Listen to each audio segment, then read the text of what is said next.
सुनीता देशमुख, जळगाव जामोदमधून. माझे पती जे आहेत भाजपा कार्यकर्त्याचे शहर उपाध्यक्ष होते.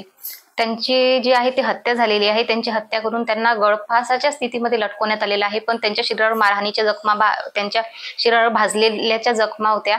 आणि त्याच्या व्यतिरिक्त फास म्हणजे असा दिला होता की हनवटीला फास लागत नाही.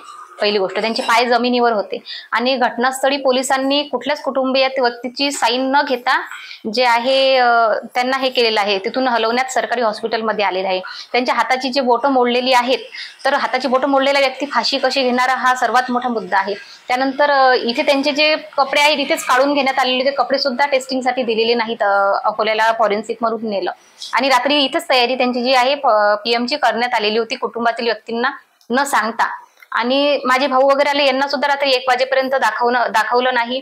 आणि सकाळी काही व्यक्ती मला दाखवण्याचं बोलले, पण त्यांना त्यावेळेसही अडवण्यात आलं.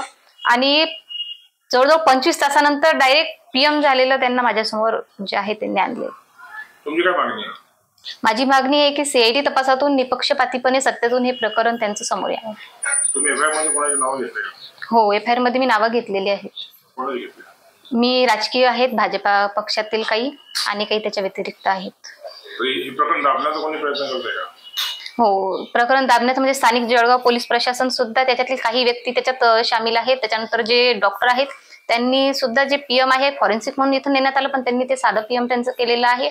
आणि सोबत जे भाजपा पक्षाचे काही कार्यकर्ते जे होते यांनी हे प्रकरण दाबण्यात पुरेपूर हे यांच्या हात आहेत.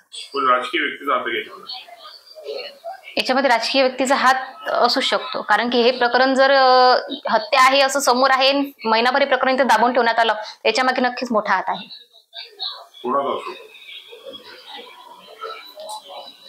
ते सांगू नाही शकत, म्हणजे आहे पण हात मोठा आहे.